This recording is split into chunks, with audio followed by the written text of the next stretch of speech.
Hello everybody, good morning and welcome back to my YouTube channel. So today I'm going to talk about the English language paper. जैसा कि आपने YouTube thumbnail पे देखा है, super revision for class 10 English all board. अब कह रहे होंगे सर ऑल बोर्ड के कैसे हो सकता है जी. मैंने इधर कॉर्नर में देखिए टर्म्स एंड कंडीशन में दे दिया है ग्रामर सेक्शन 2025. तो आपका जो एग्जाम शुरू होने वाला है 10th बोर्ड, चाहे बिहार बोर्ड हो, सीबीएसई हो या फिर आईसीएसई या फिर अदर स्टेट्स के भी, यदि इंग्लिश के हैं उसमें ग्रामर जरूर होंगे. Right, clear. तो चलिए हम लोग शुरू करते हैं ग्रामर के पार्ट से, और इसमें आप सीखने वाले हैं जैसे कि सारा रिवीजन ग्रामर से, प्रपोजिशन, वॉइस, टेंस, नरेशन और भी कई सारे एनालिसिस, सिंथेसिस जो ज्वाइनिंग है. आपका वन वर्ड सब्स्टिट्यूशन रह सकता है, वर्ड मीनिंग रह सकता है, एंटोनिम्स, सिनोनिम्स रह सकता है. दूसरा आपका रह सकता है स्पेलिंग करेक्शन, स्पेलिंग रिलेटेड, है ना. तो इस तरह के सारे क्वेश्चन, तो आपको जिस पार्ट में दिक्कत हो ना कृपया कमेंट में लिख देंगे, मैं उस पार्ट का स्पेशल वीडियो लेके आ जाऊँ. सपोज आपको दिक्कत हो स्पेलिंग वाला में, तो मैं कम से कम 100 वर्ड्स स्पेलिंग लेकर आ जाऊँ, जिससे रिलेटेड आप चार भी सीख लेते हैं तो कम से कम 200, 300, 400 भी हो जाएंगे. नहीं, चलिए अभी वो क्या, जैसे कोई भी सेक्शन में ग्रामर में आपको टेंस, वॉइस, नरेशन में स्पेशली दिक्कत होने वाली है, तो यदि वहां हो, जैसे कि अभी हम लोग पहले क्या करेंगे, सोल्व करके देख लेंगे, वैसा नहीं पता चलेगा. What are the questions design for your exam and this is specially based on PYQs. ठीक है, प्रीवियस ईयर क्वेश्चन. देखिए नंबर पे मत जाना है आपको. So first question comes like choose the correct spelled word. ये जो है ब्लैक ब्लैक ब्लैक, ये मैं इंडिकेट किया हूं उसको ये करने के लिए ताकि आपको पता चल जाए. ठीक है, लीजिए अभी. ठीक है, देखिए फर्स्ट वन इज स्टेटमेंट. अब देखिए स्टेटमेंट का सही स्पेलिंग क्या है. पहले आप क्या लिखते हैं, स्टेट लिखते हैं, फिर मेंट लिखते हैं, फिर प्रॉब्लम कहां है लगा दीजिए which is the correct spelling. Statement देख लीजिए, पहला ही गलत है, दूसरा गलत, ए रहा. ऑप्शन नंबर सी लॉक कर दिया जाए. Let us move to the next one, idleness.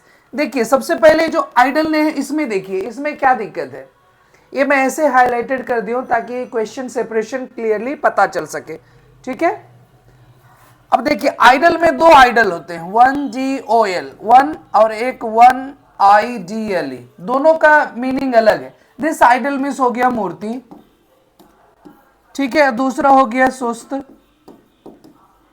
है ना. अब उसमें नेस लगा देंगे तो ये पहला वाला कोई वर्ड ही नहीं होगा, मूर्ति में नेस, आइडलनेस नहीं लगेगा. तो जब भी लगेगा तो इसमें चेक कर लीजिए किधर है, पहला गलत है, यानी ऑप्शन नंबर सी. देखिए आइडलनेस मैंने बोला गलत है, यहां DAL गलत है, ऑप्शन नंबर सी आइडलनेस. तो इस तरह से यदि कहीं दिक्कत हो रही है तो जरूर मुझे बताइएगा. ठीक है, चलिए नेक्स्ट है हमारा 63 नंबर. ए वर्ड है आपका सीज. क्या है, सीज. जैसे होता है उसको हिंदी मीनिंग में क्या कहते हैं, घेराबंदी. पुलिस ने पूरे इलाके की घेराबंदी कर ली है. ठीक है, तो सीज है, और सीज का स्पेलिंग जो है SI सही होता है, EGE.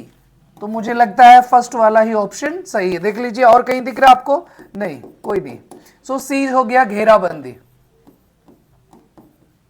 मीनिंग भी जानना जरूरी है ना. Clear, okay. नेक्स्ट भी है. अब देखिए जैसे कि अभी BPSC TRE 3 में एक क्वेश्चन दे दिया था, वैक्यूम का सही स्पेलिंग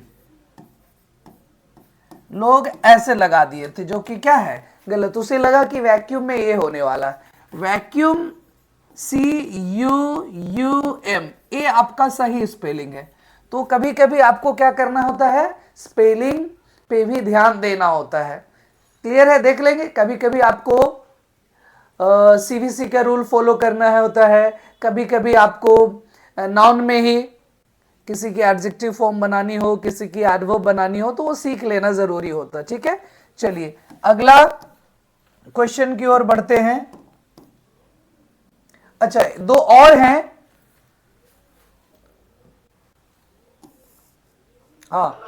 दो आपके पास है, और वो वर्ड है वायलेट. ठीक है, चलिए वायलेंट है, वायलेट नहीं, वायलेंट. वायलेंट क्या होता है, उग्र. क्या होता है, उग्र। तो इसका सही स्पेलिंग जो है वायलेंट। चलिए पहला पे ही टिक कर दीजिए, किधर है, फर्स्ट वाला नहीं है, वायलेंट हो गया, ये ऑप्शन नंबर बी। नेक्स्ट भी है पिलो, ये क्या होता है, तकिया। इसका स्पेलिंग जो है PILLOW पहला ही सही है, राइट।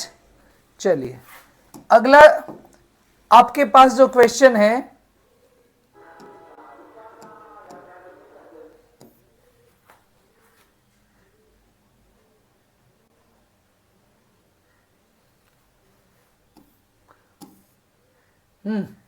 दो और वर्ड थे इधर छिपा हुआ था। ये है हमारा दूसरा हैंडसम। इसको क्या पढ़ना है, हैंडसम। तो लोग हैंड और सम, वैसा नहीं, इसमें हैंडसम के लिए ना हैंड प्लस सम, ये वर्ड हो गया। और इस दोनों को मिला करके क्या बोलते हैं, हैंडसम। वैसे आप हैंडसम पढ़ करके ही स्पेलिंग याद कर लें तो बेटर है। क्या हो गया, हैंडसम, सही स्पेलिंग आपका ए हो गया, ठीक है। Next is banish. ये बैनिश क्या होता है, जिसे आपको पनिशमेंट के तौर पे, किसी को पनिशमेंट के तौर से देश से निकाला कर दिया। ऐसा नहीं कि टूर पे चला गया विदेश, नहीं, तो पनिशमेंट के तौर पे देश निकाला, उसको क्या बोलते हैं, banish, BANISH, right.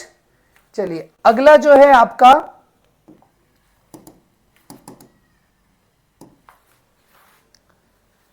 Next we have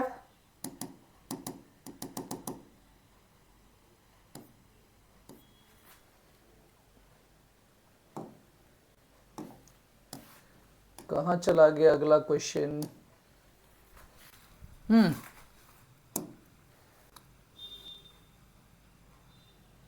okay. Next we have question number 68 to 73। अब इसमें देखिए क्या है, दिख पा रहा है, हाँ दिख रहा होगा। आई asked her why she was sad.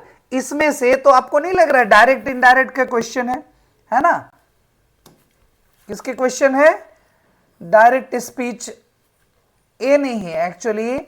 I asked her why she was sad, ए जो है इनडायरेक्ट है। तो इस तरह के क्वेश्चन बनाने के लिए अभी हम लोग प्रैक्टिस कर लेंगे। WH चाहे यस नो, 100% क्वेश्चन आने वाले हैं डायरेक्ट इनडायरेक्ट में, और वो आप कंफ्यूज कहां हो जाते हैं, क्वेश्चन वाले में क्या करें। तो इसको मैं सबसे पहले बता करके इसका एक्सप्लेनेशन कर देता हूं। इस टाइप के क्वेश्चन ना कहीं से भी आपसे पूछ दिया जाए 100% सही हो जाएगा, ठीक है।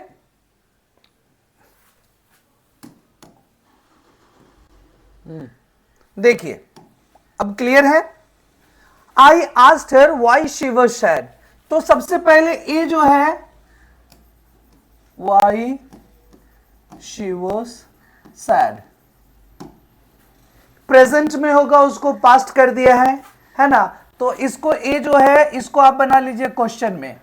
क्वेश्चन में कैसे बना लेंगे, व्हाई शी वाज सैड को क्या कर देंगे, व्हाई इज शी सैड, एक क्वेश्चन हो गया। और यदि ठीक है, दूसरा यहां हर के अनुसार यू यदि रहता तो वाई आर यू सैड। अब कहेंगे सर आर यू करने की क्या मतलब है, मतलब क्या बन रहा है।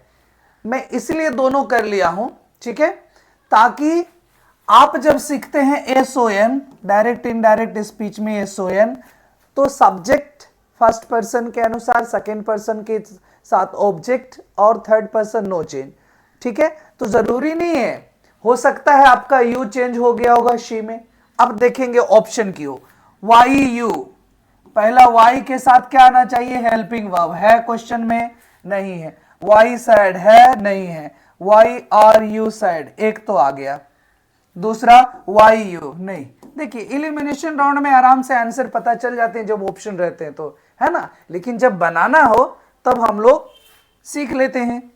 देखिए सो क्वेश्चन आपका हो गया option number C, I said to her why are you sad. इसी को बनाने के लिए, इस टाइप के क्वेश्चन को बनाने के लिए आपको थोड़ा सा मेहनत करना पड़ेगा। मैं क्या किया हूं, आपके लिए 2 क्वेश्चन लेकर आया हूं। कितने क्वेश्चन है, दो क्वेश्चंस हैं। See there are two questions here. WH interrogative into indirect speech कैसे बनाते हैं आपके लिए देखिए क्वेश्चन है। सबसे पहला तरीका क्या है, इसको यहां से यहां कन्वर्ट कर लेंगे, ही सेड टू मी, और यदि क्वेश्चन है ना तो सेड टू किस में बदल जाएगा, आस्क्ड। कोई दिक्कत, आस्क्ड बाद टू लगाने की जरूरत नहीं। ये हो गया आपका इनडायरेक्ट स्पीच। तो पहला जो है रिपोर्टिंग वर्ब का काम कर लिए। सेकेंड रिपोर्टेड स्पीच में ही आस्क्ड मी, इसमें दैट इफ वेदर कुछ नहीं लगाना। जब भी WH क्वेश्चन हो कुछ नहीं लगाना, ही आस्क्ड मी करके रोक देंगे, ठीक। और ये आपका क्या है, व्हाट है, लगा दीजिए। इस जो है इंट्रोगेटिव में यहां क्वेश्चन लगे, लेकिन जैसे ही इनडायरेक्ट में बनाएंगे तो इसको स्टेटमेंट में बदल देंगे, यानी क्वेश्चन से हटा देंगे, क्वेश्चन से हटा देंगे तो हट जाएगा। कैसे हटेगा, व्हाट योर नेम इज, मैं नीचे लिख देता हूं, व्हाट योर नेम इज, ऐसे हट जाएगा, ठीक है। What your name is, clear है। लेकिन इधर पास्ट में है तो इधर भी पास्ट होगा कि नहीं होगा, ये तो आप पढ़े होंगे टेंस के अनुसार।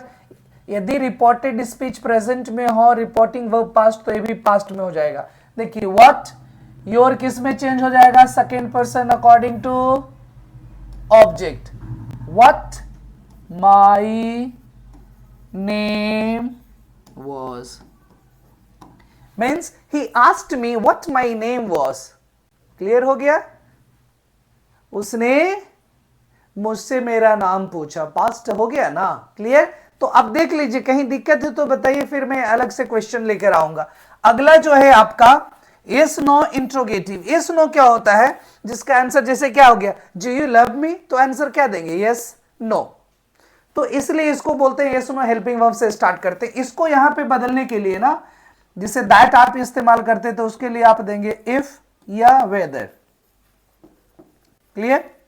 इफ या वेदर लगाएंगे इन्वर्टेड कोमा को अटैच करने के लिए, यानी ज्वाइन करने के लिए। अब देखिए सीता सेड टू राम, बिल्कुल वैसे ही है, क्या हो जाएगा, Sita asked Ram, then if whether को एक लगा देंगे।